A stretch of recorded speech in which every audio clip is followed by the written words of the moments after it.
우리 일실 하나님 말씀은 신약성경 요한복음 1장 43절부터 49절까지 말씀입니다. 신약성경 144페이지에 있습니다. 제가 읽겠습니다. 이튿날 예수께서 갈릴리로 나가려 하시다가 빌립을 만나 이르시되 나를 따르라 하시니 빌립은 안드레와 베드로와 한 동네 벳세다 사람이라. 빌립이 나다나엘을 찾아 이르되 모세가 율법에 기록하였고 여러 선지자가 기록한 그 일을 우리가 만났으니 요셉의 아들 나사렛 예수니라. 나다나엘이 이르되 나사렛에서 무슨 선한 것이 날 수 있느냐. 빌립이 이르되 와서 보라 하니라.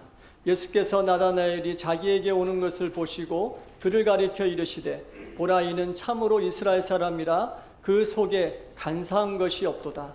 나다나엘이 이르되 어떻게 나를 아시나이까. 예수께서 대답하여 이르시되 빌립이 너를 부르기 전에 내가 무화과나무 아래에 있을 때에 보았노라. 나다나엘이 대답하되 랍비여, 당신은 하나님의 아들이시요 당신은 이스라엘의 임금이로소이다. 아멘. 담임 목사님 나오셔서 말씀 선포하시겠습니다. 오늘은 이제 교회력으로 주현절 두 번째 주일입니다. 이 시간에 이 주일에 교회력으로 주신 말씀인 요한복음 1장에서 말씀을 봉독을 했습니다. 이 말씀을 중심으로 해서 새 사역을 시작하며 라는 제목으로 두 번째 설교 말씀을 드리겠습니다. 오늘 본문 말씀은 조금 전에 읽은 내용을 듣고 보셔서 알듯이 예수께서 제자 빌립을 부른 사건을 기록하고 있습니다. 요한복음은 1장 35절부터 49절까지 예수께서 제자들을 부르신 사건을 기록하고 있는데, 다른 복음서, 그러니까 마태, 마가, 누가 복음서, 공간 복음서처럼 예수님이 제자를 부르셨는데 12명의 제자를 부르셨고 12명의 제자의 이름은 아무개다, 이렇게 제자들에 대한 객관적인 정보를 제공하듯이 기록하고 있지 않습니다.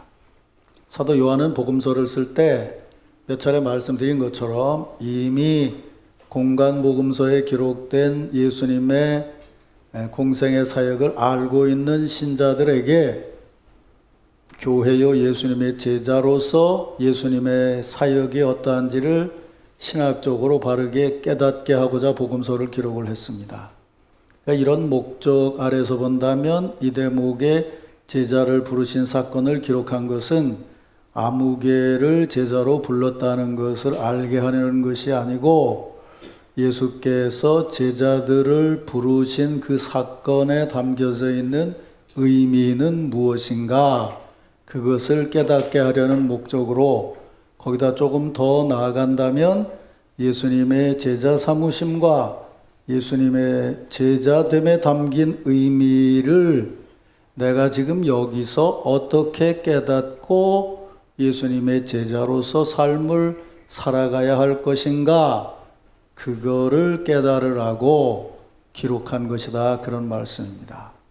그러니까 지금 말씀드린 대로 이 대목을 읽으면서 성도들은 말씀을 들으면서 예수님의 제자 이름이 누구누구고 몇 명이고 이걸 아는 것이 중요한 것이 아니고, 이 말씀에 비추어 봤을 때 내가 지금 제자의 자리에 있는가, 또 내가 예수님의 제자라면 어떤 마음가짐과 어떤 자세로 예수님의 뒤를 따르며 사역에 임해야 하는가, 그것을 보고 스스로 반성해보고 자기 자신이 그 길에 들어서야 한다는 것이에요.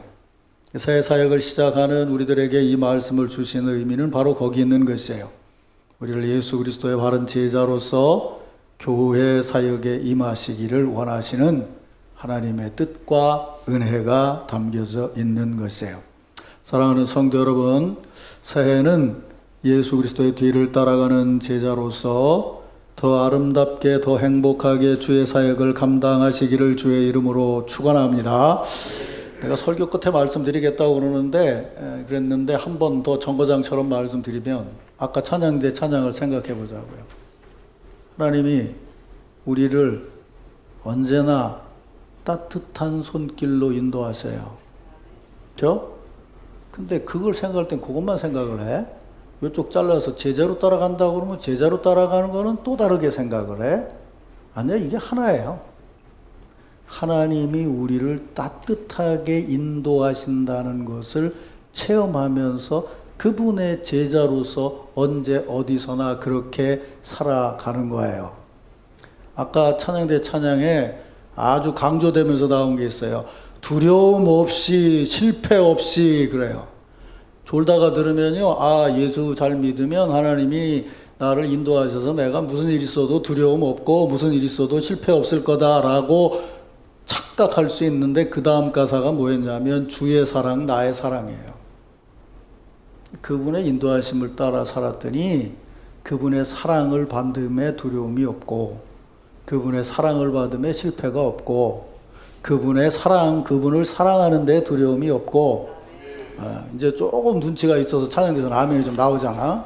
여기는 아직도 모스크바야. 주님을 사랑하는데 실패가 없고 그러면 주님을 사랑하는데 두려움이 없고 실패가 없이 따라가는 사람이 누구야? 예수님의 제자지. 그러니까 사랑받는 거는 세상적으로 뭐 내가 두려운 일도 있고 막 실패할 일도 있는데 주님이 그걸 감당해 주시고 예수로 따라가나 그 다음에 좀 생각해 봅시다 라고 생각하는 사람이 많다 그 말이에요. 근데 성경을 읽어보면 예수님 사역, 예수님이 어떻게 공생을 시작했다는 얘기 이내 나오는 게 뭐냐면 제자를 선택했다는 거라 그 말이에요. 그러면 주님의 인도하심을 따라 살아가는 삶은 제자의 삶을 살아가는 거예요. 더 성숙하게 더 행복하게 살아가는 성도의 삶은 제자의 삶을 살아가는 거예요. 또 아멘을 안 하네. 내일부터 날씨가 추워질 것 같아요 여기. 이런 마음가짐을 가지고 우리 새해 축복 인사를 나눕시다. 이렇게 축복하죠. 새해는 예수 제자로 사세요. 이렇게 축복하세요. 한 번 더 합시다. 행복하고 아름답게 주의 길을 가세요. 근데 사실은 설교의 큰 틀은 다 얘기를 했어요. 근데 이제 요 사건에 담겨져 있는 조금 더 구체적인 그러니까 무슨 말이냐면 이런 거예요. 성경을 들을 때 목사는 아주 일반적인 얘기를 하고 성경의 얘기를 전해요. 근데 이거 구체적인 얘기예요. 근데 구체적인 얘기인데 구체적인 얘기를 일반화해서 얘기를 해요. 그러면 듣는 사람은 그거를 일반적인 얘기로 들으면 안 돼요. 구체적인 얘기를 일반화한 것을 나에게 구체적인 얘기로 들어야 돼요. 설교를 들으면서 이 얘기는 아무개라는 제자를 선택한 건데 여기에 제자됨의 일반적인 원리가 있다면 이런 것이다. 그런데 이 얘기를 들으면서 나라는 제자는 이 말씀에서 무엇을 깨닫고 제자로 살아야 될 거냐. 이게 하나님의 말씀을 바르게 듣는 태도예요. 근데 우리는 그것이 원칙이지만 그대로 안 돼요. 왜냐하면 예배 오기 전에 뭐 갈등도 있었고 뭐 해결되지 않은 일도 있었고 그 다음에 기억력도 뭐 감퇴됐고 몸도 아프고 그래서 내가 뭘 분별해서 안다는 거는 아니에요. 이따 오후에 다시 좀 얘기를 하겠지만 그래서 뭐냐면 말씀을 들으면서 성도의 마음을 가져야 되는 거예요. 그것조차가 하나님의 은혜입니다 라고 하는 마음을 갖고 주의 말씀을 듣고 내가 제자로 따라서 살아갈 수 있는 것도 주의 은혜입니다. 믿습니까 여러분? 그걸 생각하고 살아야 되는 거예요. 자 그러면 이제 제자 삼는 얘기를 조금 하죠. 네, 일반적인 얘기를 좀 하려고 그래요. 요한복음 1장 후반에 보면 예수님께서 제자를 삼으신 사건이 기록되어 있어요. 35절부터 39절까지 요한과 안드레, 43절 이하에서는 빌립과 나다나엘. 네, 이것만 봐도 우리는 알 수 있죠. 뭘 알 수 있어요? 예수님이 12명 제자를 선택을 했는데 요한복음에 의미를 부여했을 때 제자가 둘씩이었다는 거예요. 그 얘기는 무슨 얘기예요? 이미 제자는 교제의 관계에 있어야 된다는 거예요. 지난주에 오후에 말씀드렸죠. 이미 교제의 관계에 있어야 된다는 거죠. 그래서 여기 보면은 예수님의 첫째 제자였던 요한과 안드레는 이미 세례 요한의 제자였어요. 근데 세례 요한이 자기 두 제자와 함께 가다가 예수님이 다니시는 걸 보고 그들에게 예수님이 누구인지를 가르쳐줘요. 보라 하나님의 어린 양이로다. 이게 요한이 이해한 예수 신학이자 신앙이에요. 그랬더니 그 말을 듣고 안드레와 요한이 예수님을 따른다는 거예요. 그러니까 따라오려고 하는 그들을 보고 네가 뭘 구하냐 이렇게 물었다는 거예요. 지금은 내가 다시 설명할 시간이 없어요. 네, 오늘 오후가 될지 다음 주 오후가 될지 모르지만 이 대목도 또 다시 깊게 설명을 해야 돼요. 뭘 구하냐 그랬더니 그들이 말하는 것이 선생님 어디 계십니까? 라고 물었다는 거예요.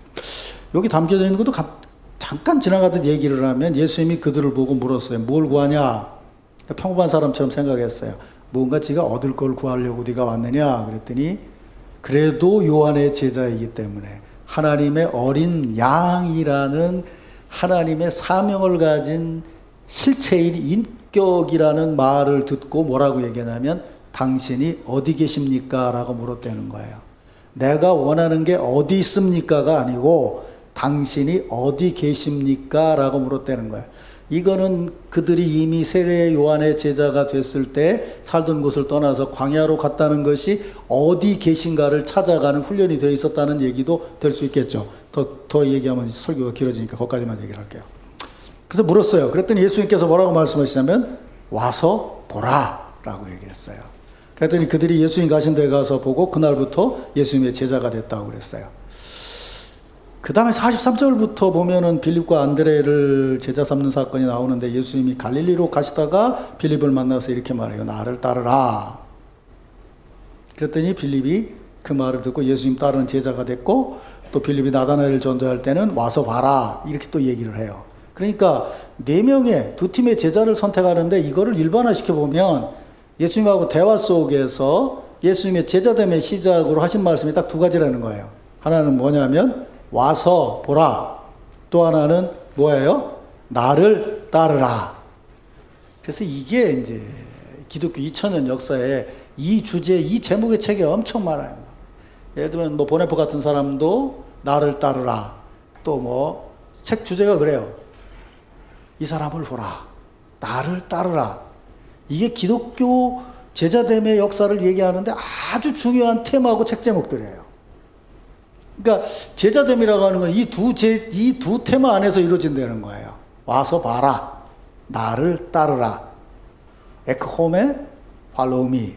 이 2가지예요. 이 2가지가 제자됨의 의미인 거예요. 그러니까 나 앉아있는데 대기 오시오 이거 아니에요. 내가 가는데 좀 뒷받침 좀 해주시오 이거 아니에요. 기독교 신앙이라고 하는 거는 제자됨의 근본적인 시작은 그거예요. 첫째는 뭐냐? 와서 보라는 거예요. 와라 이렇게 얘기해요. 이걸 좀 철학적으로 설명을 하면 이런 얘기예요. 사람은 세계 내 존재예요. 용어로. 그러니까 세상 안에 살고 있어요. 세상 안에 살고 있다는 말은 무슨 얘기냐면 공간과 시간의 한계 속에 살아간다는 거예요.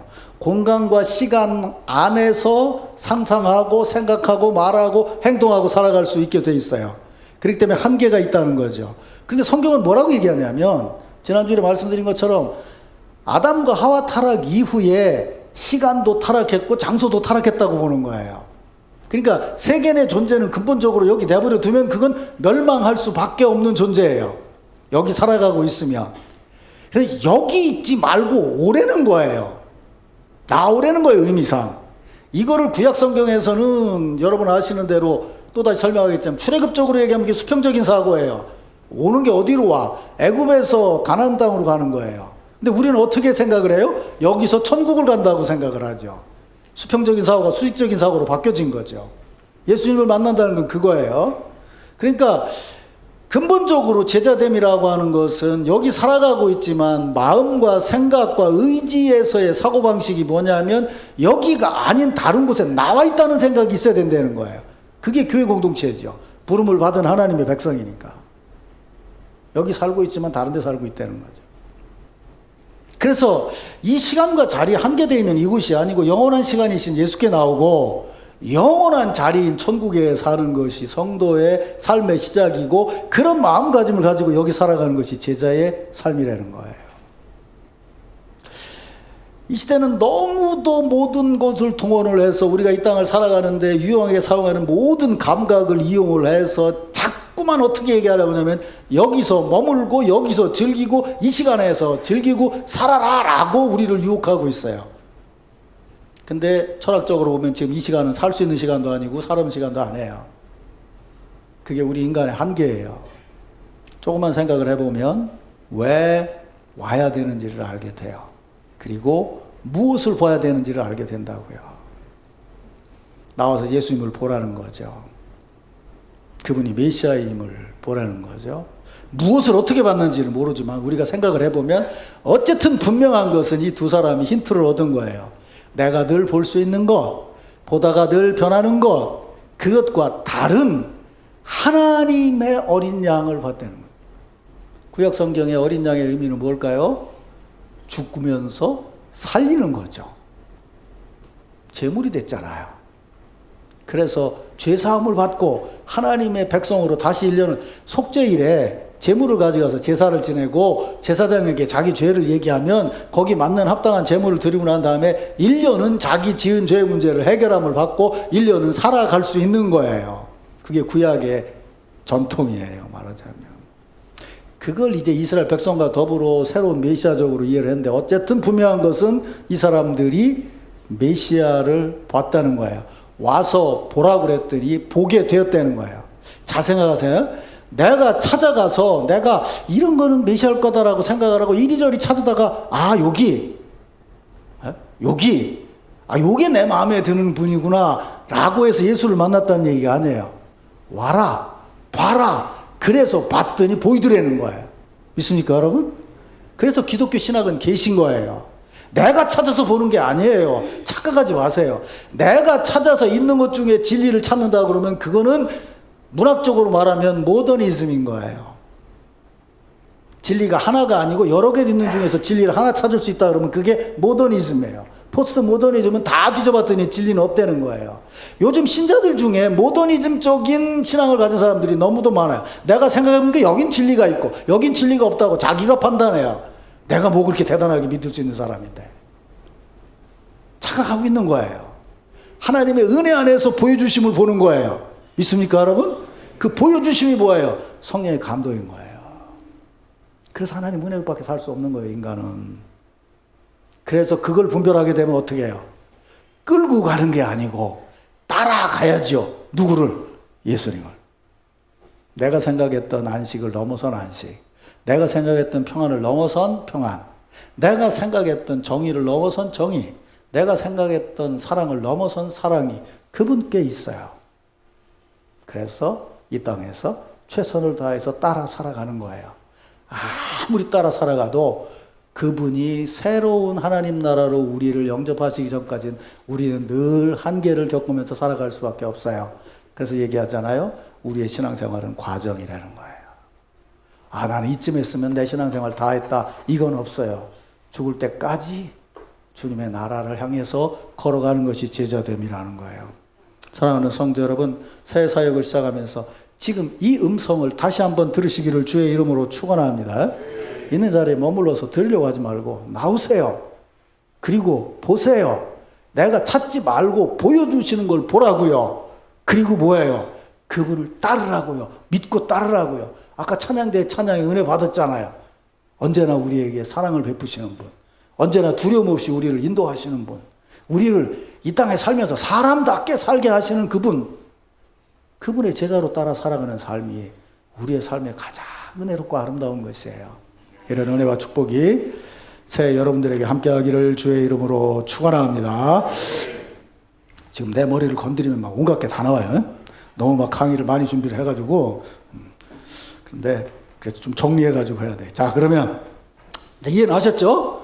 이 제자되면 일반적인 원리예요. 그럼 내가 나와야 될 때는 어디고, 봐야 될 건 뭐고, 따라야 될 건 뭔가. 여기 있는 분 한 분 한 분이 다 달라요. 나와야 될 자리가 다르다고요. 전부 다른 거예요. 그거 이해하셔야 돼요. 자기 생각해야 돼요. 그 나와야 될 자리가 다 각기가 달라요. 근데 이상한 것은 자기가 나와야 될 자리를 분별을 못 한다는 거예요. 언제가 얘기했잖아요. 아브라함에게 하나님이 다윗에게 요구하듯이 네 있는 재산을 모리아산에서 바쳐라 그러면 아브라함은 요즘으로 말하면 재벌이에요. 조그마한 부족장이라고요. 얼마든지 다 갖다 바칠 수 있었어요. 다윗에게 너는 아브라함에게처럼 아들을 바쳐라 그랬으면 부인의 첩에 얼마나 많아요. 자식이 하나가 아니라 10명도 바칠 수 있었을지 몰라요. 그런데 하나님은 아브라함에게는 독자를 바치라고 그랬고 떠돌이같이 돌아다니면서 죽을 고생한 다윗에게는 성전을 바칠 준비할 수 있는 마음을 주신 거예요. 아브라함이 독자는 놔두고요, 양 잡으려고 그러고, 다윗이 말이죠, 성전 놔두고 자기 아들 바치려고 하는 것이 오늘날 신자들의 잘못된 신앙 패턴인 거예요. 말씀을 일반화해서 들으면서 그렇게 해석한다고요.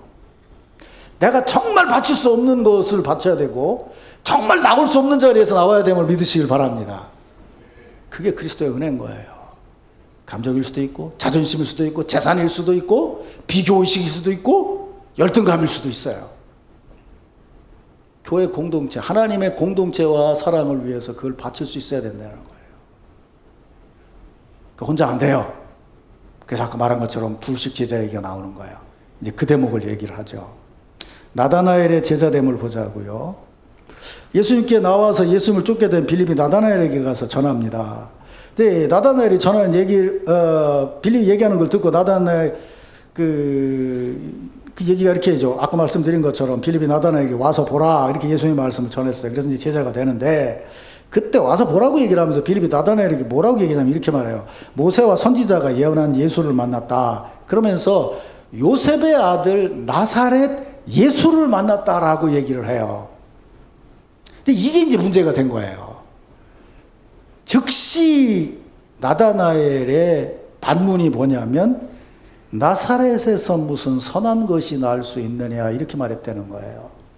이 말 속에는 뭐가 담겨져 있냐면 나다나엘이라는 사람은 빌립과 더불어서 구약 성경을 연구하고 예언서를 공부해서 다윗의 자손에서 베들레헴이라고 하는 다윗의 동네에서 메시아가 올 것이라는 것을 알고 있었다는 거예요, 지식으로. 근데 예수라는 사람은 낳기는 베들레헴에서 낳았지만 호적은 어디냐 하면 자기가 살고 있는 주민등록은 어디냐 하면 나사렛이란 말이에요. 나사렛에서 예수가 나왔는데 그가 메시아다라고 이건 간단하게 적겠지만 뭐 세례 요한이 얘기했다는 것 쭉 포함해서 보면 얘기를 했을 때 이 사람이 자기가 알고 있는 성경 지식으로 말하는 거예요. 난 믿을 수 없다는 거예요. 무슨 나사렛에서 선한 것이 나올 수 있느냐라고 말했다는 거예요. 내가 알고 있는 성경으로는 베들레헴이다, 다윗의 자손이다 라고 믿고 있었다는 거죠.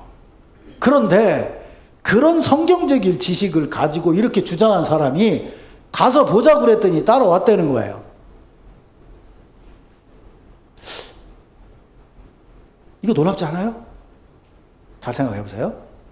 내가 가지고 있는 성경을 잘 아는 성경적인 지식보다 그 성경을 공부할 때 같이 했던 나다나엘과 빌립과의 교제와 우정이 빌립이 나다나엘에게 너나 나나 공부는 그렇게 했지만 내가 가서 보니 그분이 메시아더라 라고 얘기하는 친구의 얘기가 기록된 성경을 연구한 것보다 더 그의 마음에 감동을 주었다는 거예요.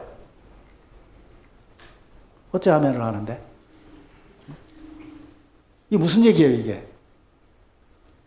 교회 공동체가 중요하다는 얘기죠. 내 개인적인 공부보다. 그렇잖아요. 어제 내가 글을 읽다가 우리 기독교인들이 착각하고 있는 것을 다시 한번 생각하게 됐어요. 우린 이렇게 말해요. 교회에서 전도할 때요, 예수 안 믿는 사람은 다 등신이고 바보고 다 죄인이야. 그 사람은 공동체도 모르고 그 사람들은 의도 모르고 그 사람들은 뭐 바른 삶도 모르는 것처럼 얘기를 해요. 예수를 믿어야 의도 알고 예수를 믿어야 뭘 안다. 아니에요. 그 사람들도 얼마나 연구하는데요. 공부하고 사회가 어떻고 공동체가 어떻고 뭐 한번 사회학 공부해 보세요. 예수 믿는 사람도 훨씬 더 잘 알아요. 그 사람들 공동체 모여 있는 게 누가 그러더라고요. 예수 믿는 사람보다 불교 믿는 사람이 훨씬 마음 착하더라고. 아, 착하니까 80만 원 주고 기와장 한 장씩 헌금하지. 내가 여기 우리 신자들 보고 여기 예배당 짓는데 80만 원 주고 기와장 하나 사라 그러면 날 잡으려고 할 거라 아마. 무슨 사이비가 있냐고. 아니에요. 그 사람들도 나름대로 생각하고 다 삶을 살아가고 있어요. 살아가고 있다고요. 근데 우리는 아까 얘기한 것처럼 모더니즘이 아니라 그 말이에요. 이것도 있고 저것도 있고 여기인데 여기서 진리를 찾는다는 게 아니고 이분이 절대적인 진리라는 거예요. 이 절대적인 진리까지 가는 과정이에요. 그 절대적인 진리까지 가는 과정에서 결정적으로 영향을 끼치는 것이 뭐냐면 혼자의 마음, 혼자의 기억, 혼자의 생각이 아니고 공동체와 교제되라는 거예요. 그리고 그 교제를 예수님을 만나고 성령으로 변화되니까 그게 교회 공동체가 되더라는 거예요. 이거 설교 이렇게 하면 안 됩니다. 나다나엘과 빌립의 교제를 보십시오. 이게 바로 성도의 교제입니다. 라고 얘기하면 뒤에 걸 앞으로 땡긴 거죠. 이때까지는 아직 메시아를 만나기 전이잖아요. 그죠? 근데 성경을 연구하고 있었지만 어쨌든 이스라엘의 메시아가 오심을 기다리면서 우리하고 신앙은 같은 건 아니지만 유대교 신앙을 가지고 그들은 신앙인답게 건전하게 성실하게 서로를 신뢰하면서 삶을 살았어요. 그것이 예수님을 만날 수 있는 배경이 됐던 거죠. 굉장히 중요한 거예요. 굉장히 중요한 거예요. 사랑하는 성도 여러분, 여러분은 이미 기독교인이 되었기 때문에 적어도 2단계를 넘어서 신실함이 있으시길 바랍니다. 한번 생각해 보세요. 저도 이 대목을 읽으면서 했는데 내가 누군가에게 말이죠. 이렇게 얘기를 했어요. 더군다나 목사는 더 그래요. 어제도 내가 누구한테 그런 얘기를 했는데 목사는요. 기도 많이 하고 신앙 좋고 성경 많이 알아서가 아니고요. 목사라는 사람은 목사만의 탤런트가 있어야 돼요. 그게 뭔지 아세요? 얘기를 했더니 그 사람이 설득되더라는 거예요. 왜? 강단에서 1시간 말을 하는데 신자들이 설득이 안 되면 목회 못하는 거죠. 아니 기도 많이 하는 걸 권사님들이 더 많이 할 수 있어요. 성경 많이 읽는 것 다른 분들이 더 많이 읽을 수 있어요. 근데 목사의 사명은 뭐냐면요. 설교를 듣는 사람들에게 성령의 감동으로 전해서 듣는 사람들이 설득이 될 수 있어야 돼요. 믿습니까, 여러분? 그냥 믿음 좋은 사람은 자기 신앙생활 하면 돼요. 남을 설득할 수 없는 사람 목회자 하면 안 돼요. 옆에 있는 권사님이 너는 보니까 내가 보니까 기도도 열심히 하고 방언도 하는데 너는 보니까 목사감이더라. 그래갖고 목사 해가지고 여러 괴롭힌 사람 많아요. 아니에요, 그런 거. 그 나름대로의 탤런트가 있어야 되는 거예요. 목사를 떠나놓고 여러분 놓고요. 여러분 친구가 여러분들이 얘기를 했어요. 그랬더니 내가 생각해 보는 건 아닌 것 같은데 네가 그래도 예수를 믿는다고 그러고 교회 권사라고 그러는데 그래도 네가 권사고 기독교인이기 때문에 내 상식으로는 이해가 안 되지만 네 말이기 때문에 내가 믿고 따를 수 있을 것 같다라고 얘기할 수 있는 우정이 있어야 된다는 거예요. 그렇지 않으면 전도 못해요. 무슨 수로 지금 전도를 할 건데요? 안 돼요. 그 사람들이 예수 믿는다고 얘기하면요. 예수 믿으니까 다르다 그러는데 그 다르다가 둘 중에 하나예요. 예수 믿으니까 삶이 제대로 됐다든지 예수 믿으니까 저게 더 약해가지고 더 달라졌다든지 둘 중에 하나예요.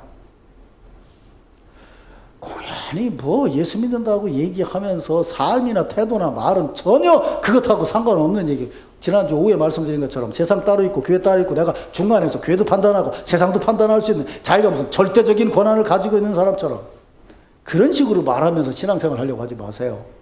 내가 있는 자리에서 누군가에게 교제를 나누면서 그 사람이 내가 베푼 것 때문에 나를 믿을 수 있는 신앙인이 돼야 돼요. 믿습니까, 여러분? 그게 새해를 시작하면서 우리가 가져야 될 제자의 자리인 거예요.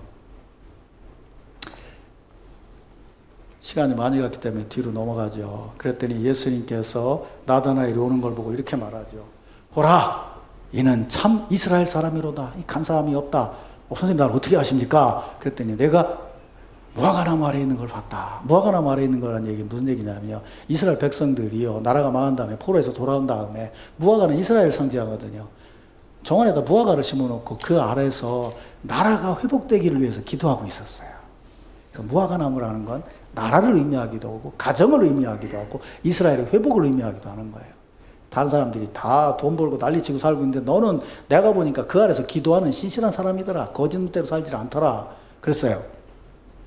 그랬더니 나다나엘이 그 말에 뭐라고 대답하냐면 당신은 하나님의 아들이요 당신은 이스라엘의 임금입니다. 이렇게 대답했다는 거예요. 그럼 이 얘기를 그냥 읽어보면 무슨 얘기예요? 당신은 하나님의 아들이다. 신학적으로 온전한 고백이에요. 예수님 하나님의 아들이다. 당신은 이스라엘의 임금이다. 당신은 이스라엘의 메시아다. 이렇게 그 고백한 객관적으로 오류 없는 고백이에요. 근데 여긴 이 대목은 이게 아니에요. 지난번에 말씀드린 것처럼 마태, 마가, 누가, 요한은 달라요. 요한은 다이얼로그의 대화예요. 조금 전에 뭐라고 그랬어요? 예수님이 나다나엘을 보고 너는 참 몰라 왜 그런데 이스라엘이다 그랬죠. 너는 참 이스라엘이다 예수님 그랬어요. 그랬더니 나다나엘이 뭐라고 그래요? 당신은 이스라엘의 왕입니다 그랬어요. 너는 참 이스라엘이다. 당신은 이스라엘의 왕입니다. 너는 참 이스라엘이라는 것이 신학적인 규정이고 너는 이스라엘의 왕이라는 것이 신학적인 규정이냐고요. 둘이 만나서 대화할 때 아니에요. 너는 참 이스라엘이다 그랬더니 참 이스라엘 된 마음에서 뭐라고 얘기해요? 당신은 이스라엘의 왕입니다. 얘기는 뭐예요? 당신은 나의 왕이십니다. 그거예요. 이게 신앙 사건인 거예요. 이게 제자됨의 길인 거예요. 이걸 읽고 이 규정은 신학적으로 뭐 메시아적인 거고 뭐 이스라엘의 회복이고 뭐 이렇게 얘기를 해요. 예수님 말씀이 우리로 하여금 성경을 창세기부터 읽게 하잖아요. 너에게는 간사함이 없고 너는 이스라엘이다. 뭐 생각나요? 간사했던 야곱이 약복강에서 기도하다가 복을 받아요. 무슨 복을 받아요? 이름이 바뀌어지는 복이요. 뭐라고 바뀌어졌어요? 이스라엘이라고요. 하나님이 함께 하신다고 바뀌어졌어요. 예수님 말씀하신 게 너는 간사함이 없는 이스라엘이다. 구약을 열심히 공부했던 빌립은 그 객관적인 성경 내용과 그것이 자기에게 임하는 축복의 의미를 알았을 거예요. 그래서 주님 앞에 고백하는 거예요. 당신은 이스라엘의 왕입니다. 라고 고백하는데 뭐라 그래요? 당신은 나의 왕이십니다. 그게 제자의 길에 들어선 첫 번째 출발점인 거예요. 아까 말했잖아요. 나와라, 봐라. 못 나오고 자기가 쌓아놓은 성에서 왕 노릇하려고 그래요. 그리고 자꾸 신앙의 복을 받은 걸로 자기 성벽을 높게 쌓으려고 그래요. 편견, 감정, 자존심, 경력 이런 것들로 벽을 쌓으려고 그래요. 아니에요. 그건 지가 왕 노릇하는 거죠.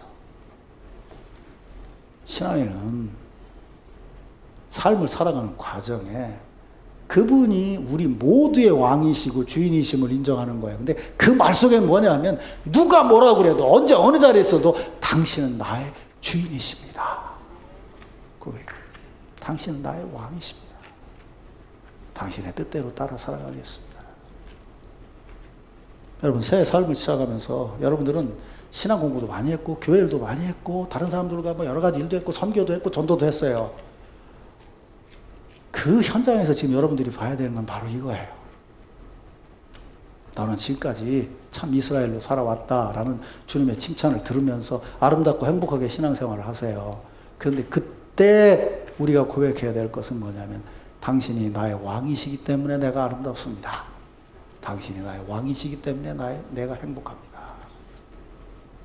바로 이것이 제자됨의 길이에요.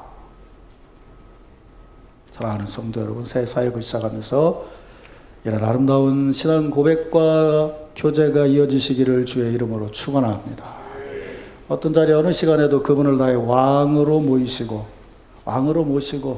나의 왕이자 주인이신 그분의 뜻대로 나와서 보고 그분을 따라 살아가는 그런 삶을 살아가시기를. 제가 앞으로 매주일 여러분들에게 설교하는 것은 다른 것이 아니고 이렇게 그분을 따라 살아야 됩니다 라고 전할 거거든요. 그렇잖아요, 그죠? 그거밖에 없어요. 그렇게 따라 살아가면서 교회 공동체를 이루어야 된다라는 거예요. 뭐 그동안에도 그렇게 살았지만 난 요즘은 정말 더 그래요. 내 생각 속에는 오직 딱 한 가지밖에 없어요. 남천 성결교회예요. 남천 성결교회를 이룬 성도들, 앞으로 이 교회를 이루어가야 될 젊은 아이들, 내 생각 속에는 그거밖에 없어요. 지금 얘들에게 어떻게 교회를 아름답게 물려줄 것인가, 우리가 그 일을 위해서 무슨 희생을 하고 어떤 일을 해야 될 것인가, 어떤 모범을 보일 것인가, 어떤 가르침을 줄 것인가, 그거밖에 없어요.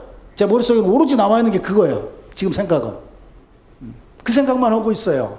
그걸 위해서 희생할 건 희생하고 헌신할 건 헌신한다고 생각하고 살아가고 있어요.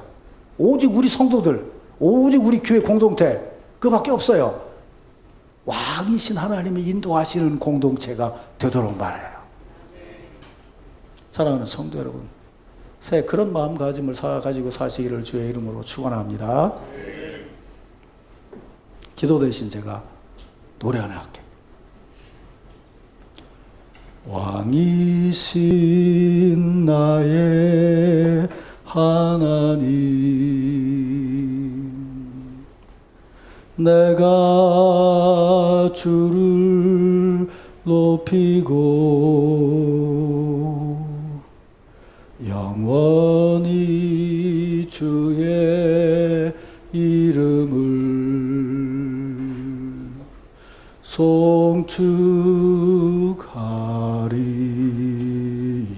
송축하리이다. 우리 같이 한 3번만 부릅시다. 왕이신 나의 하나님, 내가 주를 높이고 영원히 주의 이름을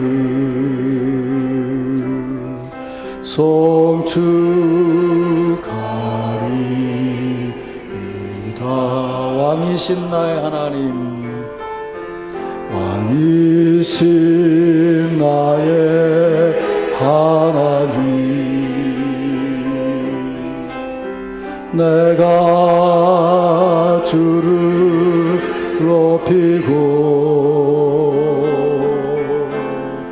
영원히 주의 이름을 송축하리. 한 번만 더 부르겠습니다. 왕이신 나의 하나님, 내가 주를 높이고 영원히 주의 이름을 송축하리이다.